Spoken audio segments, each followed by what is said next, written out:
वैशाख शुक्ल पक्ष एकादशी व्रत कथा। युधिष्ठिर उवाच। वैशाख शुक्ल पक्षे तु किं नाम एकादशी भवत् किं फलं को विधि अस्तस्या कथयस्व जनार्दन। कृष्ण उवाच।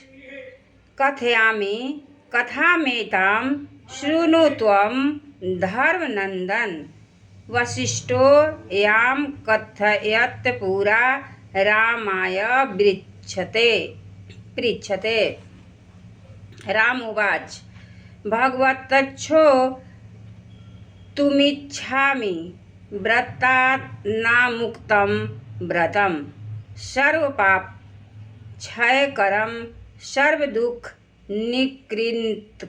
निकृन्तनं मया दुःखानि भुक्तानि सीता विरहजानि वै ततः अहं भयभीतो अस्मि पृच्छामि त्वां महामुने। वसिष्ठ उवाच। साधु पृष्टं त्वया राम तवैषा नैमिष्टिकी मतिः त्वन्नामनुग्रहेणैव पूतो भवति मानवः। युधिष्ठिर बोले। वैशाख के शुक्ल पक्ष में जो एकादशी होती है उसका क्या नाम है, उसका फल कहिए और क्या विधि है, हे जनार्दन आप मुझसे कहिए। श्री कृष्ण बोले। हे धर्म पुत्र, मैं इस कथा को कहता हूँ, तुम मन लगाकर सुनो। पहले इस कथा को पूछने से वशिष्ठ मुनि ने रामचंद्र जी से कहा था। रामचंद्र जी बोले।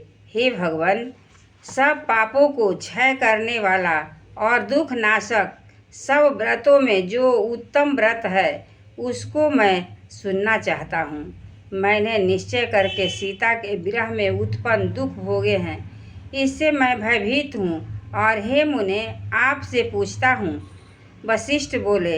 हे राम, तुमने अच्छा प्रश्न किया और तुम्हारी नैष्टि की मति है। तुम्हारे मान के ग्रहण मात्र से मनुष्य पवित्र तथापि कर्जास्यामि लोकानां हितकाम्यया पवित्रं पावनानां च व्रतानामुक्तं व्रतं वैशाखस्य शीते पक्षे द्वादशी रामया भवेत्। मोहिनी नाम सा प्रोक्ता सर्वपापहरा परा मोहजालात्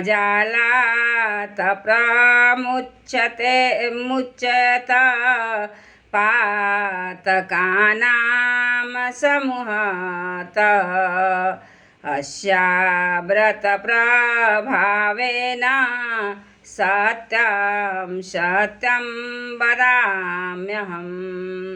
अतस्तु कारणाद्रां कर्तव्येषा भवादृशये पातकानां क्षयकारी महादुःखविनाशिनी। शृणु सवैकमना राम कथां पुण्यप्रदां शुभाम्। अस्याः श्रवणमात्रेण महापापं प्रणाश्यति।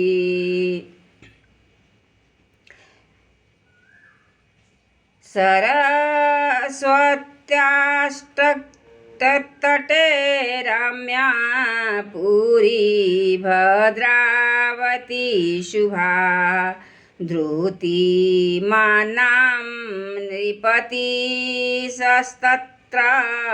राज्यं करोति वै। सोमवंशोद्भवो राम धृतिमात्या सत्यसङ्गर तत्र वैश्यो निवसति धनधान्यसमृद्धिमान् धनपाल इति ख्यातः प्रवर्तक प्रपाषन्ना धायतन् तडागारामकारण। मनुष्य पवित्र हो जाता है। इस पर मनुष्य के हित की कामना से मैं कहता हूँ, पावन जो ब्रह्मादिक है उनको भी पवित्र करने वाला सब व्रतों में उत्तम व्रत कहूँगा। हे राम, वैशाख के शुक्ल पक्ष में द्वादशी युक्त जो एकादशी होती है वह मोहिनी नाम से विख्यात है। संपूर्ण पापों का नाश करने वाली है। उसके व्रत के प्रभाव से मनुष्य महाजाल से और पापों से समूह से छूट जाता है। हे राम, इसलिए वह तुम सरीखे मनुष्यों द्वारा करने योग्य है। पापों का क्षय करने वाला और दुखों को नाश करने वाली है। हे राम, पुण्य को देने वाले इस शुभ कथा को एकाग्र होकर सुनो। इसके श्रवण मात्र से ही महापाप नाश को प्राप्त होते हैं। हे राम, पुण्य को देने वाली इस शुभ कथा को सुनो। सरस्वती नदी के तट पर एक शुभ्र भद्रावती नाम की पुरी है, परंतु ध्रुति मान नाम राजा राज्य करते थे।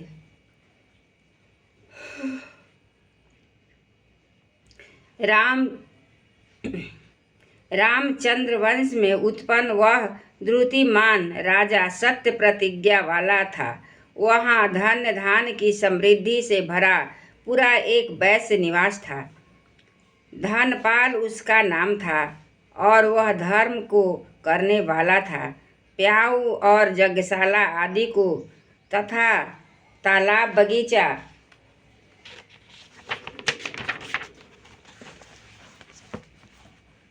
विष्णु भक्ति परः शान्तस्त आशासन पक्षपुत्रका सुमना धृतिमांसश्चैव मेधावी सुकृति तथा पंचमो धृतिबुद्धिश्च महापापरतः सदा वारिस्त्रीसंगतिनिरतो बीटगोष्ठीविशारद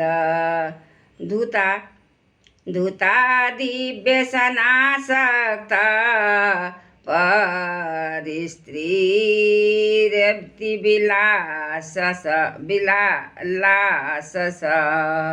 न देवा नातिथिन्न वृथान पितृश्चैव द्विजानपि अनन्यकर्ता दृष्टात्मा पितृदव्यक्षयङ्कर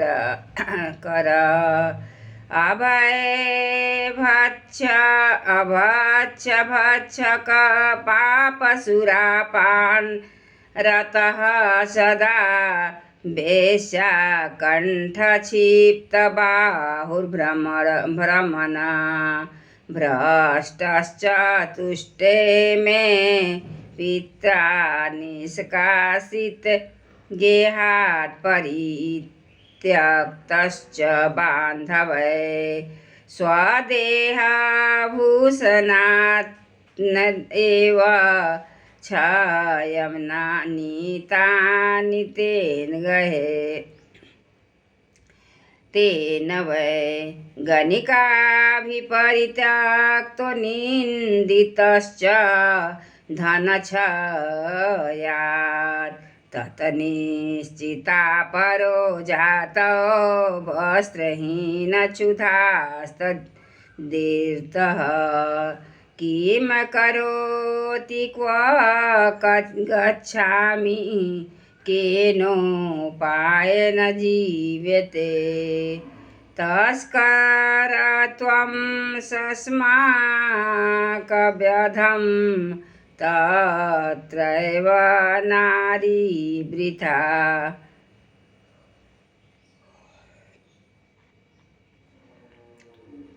तत्रैव नगरे पुनः गृहीतो राजपुरुषैरमुक्तश्च पितृगौरवात्। आदि को बनवाने वाला था। विष्णु भगवान में रत शांत स्वरूप था। उसके 5 पुत्र थे, सुमना, सुधृतिमान, मेधावी तथा सुकृति, और 5 महापाप में सदा रत धृष्ट बुद्ध नाम का था। वह वेश्या के संग में रत रहता था, जुआ खेलता तथा 4 सुकृति, 14 और 5 महापाप में सदा रत रहता था। जुआ आदि व्यसन में आसक्त था और पराई स्त्रियों के भोग में लीन और देवता अत्यधिक वृद्धि पिता और ब्राह्मण को नष्ट नहीं मानने वाला था। अन्याय को करने वाला वह दुष्टात्मा पिता के द्रव्य को क्षय करता था। अभक्ष वस्तुओं का भक्षण और सदा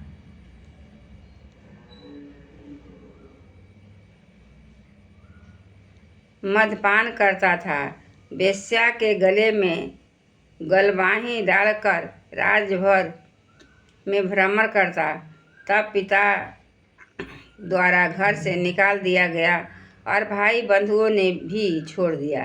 फिर वह अपने शरीर में के आभूषण को बेच कर खर्च करने लगा।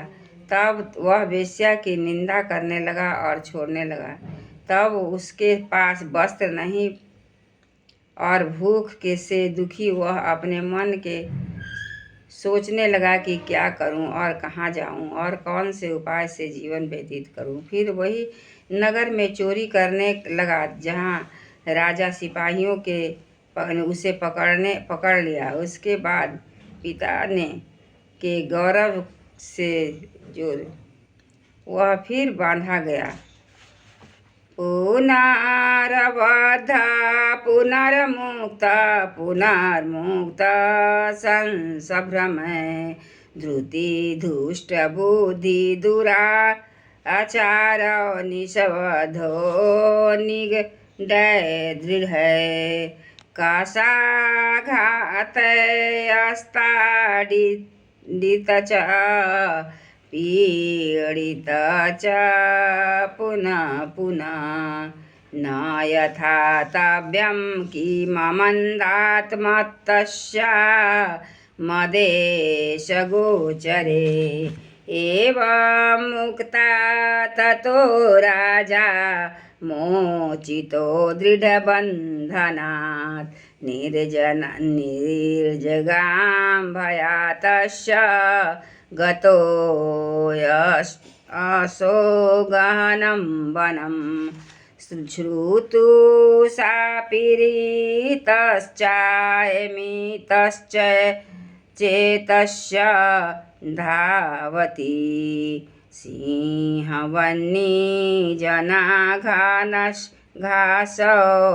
मृगशुकरचितमलान् आमिषाहारा निरन्ततो बने तिष्ठ सर्वदा करे सरासनं कृत्वामिषङ्गं पृष्ठसन्ततम् अरण्यचारिणो हन्ति पक्षिगणश्च चतुर्पदान् चकोरान् मयूरां च कलादि कंका आरतीतिरमूषकान् एतानन्यान् हन्ति नित्यं धीतधीरतिनिर्दय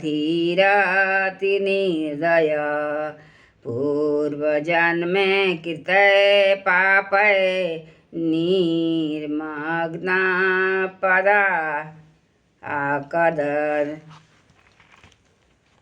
दुःख शोक समाविष्ट श्रीचतन्न सोऽप्यहर्निशं कौण्डिन्यस्याश्रमपदं प्राप्तं पुण्यवशात् तत्त्वचित् छोड़ आ गया। और तब हार कर राजा ने उस धृष्ट बुद्धि दुराचारी को कारागार में बंद करवा दिया। कोरों से मारा और बारंबार पीड़ा दी और उससे कहा कि अरे दुष्ट दुराचारी, तू हमारे देश में मत रह। फिर ऐसा कहकर राजा ने उसे छोड़ देता, उसे दृढ़ बंधन से छुड़ा दिया। राजा के भय से वह वहां से निकल गया और उसे घने वन में चला गया।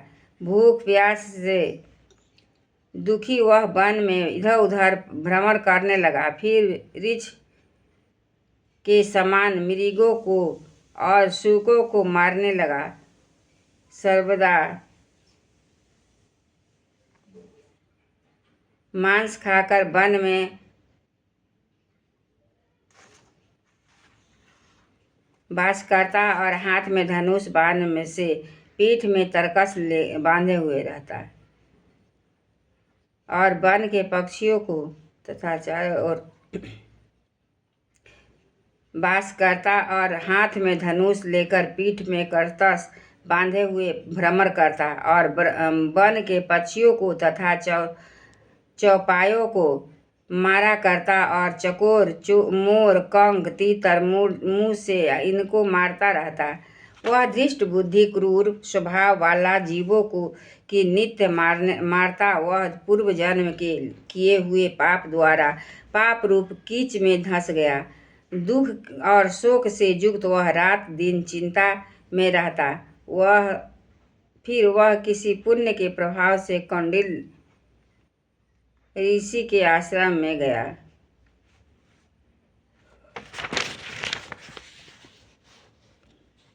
माधवे मासी जाह्यां कृतस्नानं तपोधनम् आसाददृष्टबुद्धि शोकभारेण पीडित तद्वस्त्रबिन्दुवस्पर्शेन गतपस्माहताशुभ कौण्डिन्यस्याग्रहत स्थित्वा प्रत्युवाच कृत्वा अंजलि प्रायश्चितं वद ब्रह्मन् विना एतेन यद् भवेत् आजन्मकृतपापस्य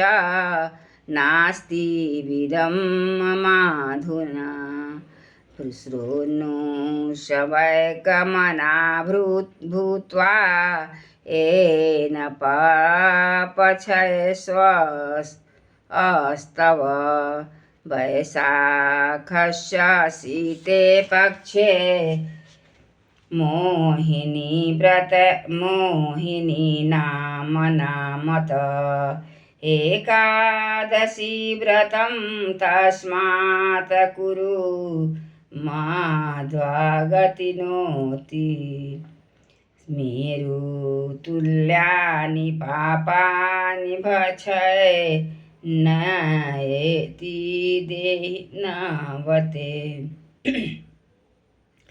बहुजन्मार्जितान्येषां मोहिनी समुशोषिता इति वाक्यं मुने श्रुत्वा दृष्टबुद्धिरस हर्षना हृदयसि व्रतचारु विधितकौण्डिन्यस्य पदेशगतं कृते व्रते विच्छे हतपापो भवभवशः।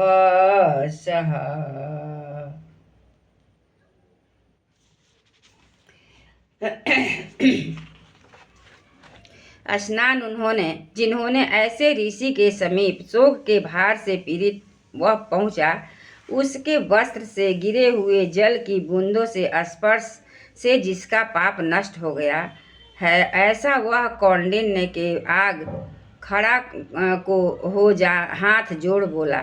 धृष्ट बुद्धि के ने कहा, हे ब्राह्मण, ऐसा प्रायश्चित बताओ जो यत्न के बिना ही नहीं हो जाए, क्योंकि जब जन्म में मैंने जो पाप किए हैं उसके प्रायश्चित के जोग मेरे पास धन नहीं है।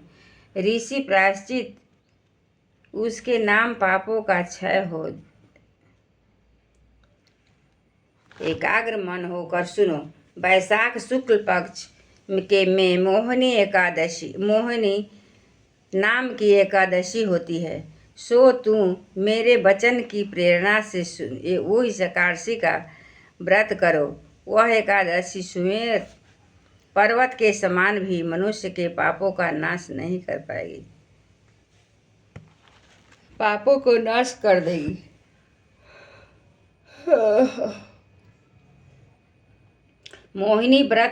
मोहिनी का व्रत करने से अनेक जन्म के पाप क्षीण हो जाते हैं। मुनि के ऐसे वचन सुनकर वह दृष्ट बुद्धि अपने मन में हंसने लगा और कौंडिन्य के उपदेश से विधिवत व्रत किया। हे नृप श्रेष्ठ, व्रत के करने से वह पाप के से रहित हो गया। दिव्या देहस्तदो भूत्वा गरुरोपपि संस्थिते जगाम वैष्णो लोकपरोपरि परोपद्रवर्जितम् इति दृष्टं श्रीरामचन्द्रं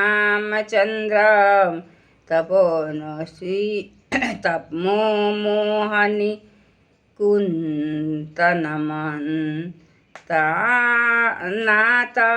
परं तरं किञ्चित् सलोके सराचर यज्ञाद्वितीर्थनादानि कलानार्हन्ति पशुषता। षोडशी पठनाच्छवनाद्राजना गोसहस्रफलं लभेत् इति श्रीकूर्मपुराणे वैशाखे पक्ष एकादशी समाप्ति। एक बार बोलिए वृंदावन बिहारी लाल की जय।